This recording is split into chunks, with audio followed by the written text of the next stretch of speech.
Now to Houston, where at issue today is the Houston Equal Rights Ordinance, which goes by the acronym HERO. It would, in the language of the ballot question, prohibit discrimination in city employment and city services, city contracts, public accommodations, private employment, and housing based on an individual's sex, race, color, ethnicity, national origin, age, familial status, marital status, military status, religion, disability, sexual orientation, genetic information, gender identity, or pregnancy.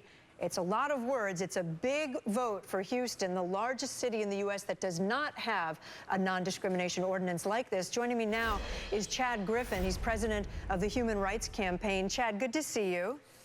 Good to see you, Kate. So the Constitution protects all of us, right, and our freedoms and our liberties. What's the argument for adding a city-level ordinance like this?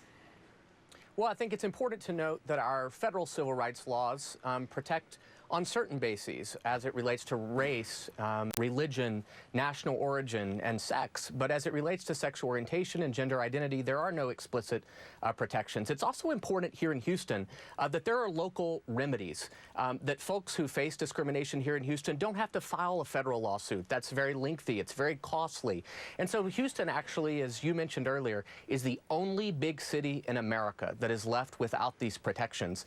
And all this does is simply move those non-discrimination protections forward for a broad swath of Houstonians. It says that folks who live right here in Houston, Houstonians should be able to live and to earn a living without fear of discrimination. It really is that simple. Last hour, we spoke with Pastor David Welch. You know him. He's part of a coalition of pastors representing about 500 churches in Houston who are very much opposed to this measure. I want to play some sound of what he said about the strength of their support. These pastors are representing every demographic in the city of Houston, from mega churches to inner city African-American churches by the hundreds, are standing together because we recognize what is bad law and bad for the people. And we are for what is good for people. And ultimately, we love and care about people. That's why they're pastors and they care about the city. Chad, he also said that substantial discrimination against members of the LGBT community doesn't exist, and therefore this is a law that isn't needed. In his words, he said it's a solution looking for a problem. You know, Mr. Welch has spent over $1 million to mislead the voters of Houston. In fact, there is a broad-based coalition that's supporting Prop 1 here in Houston, a broad base of business support, including Apple and United Airlines. Marriott Hotels just joined support.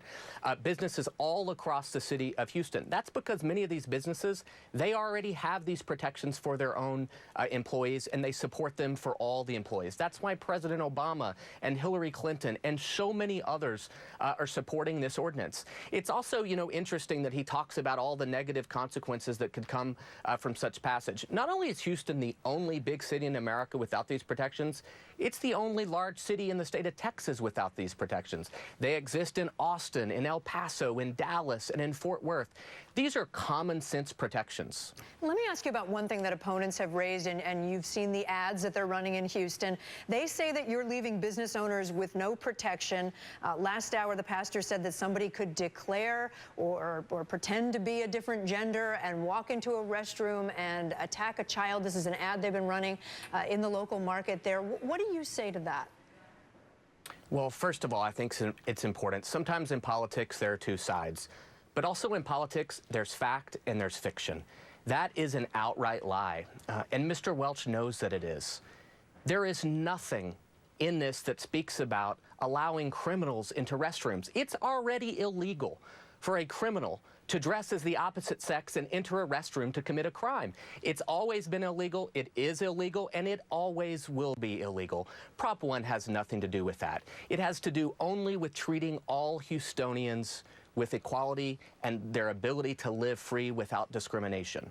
Chad Griffin, good to have you with us. Thanks so much. Thank you, Kate.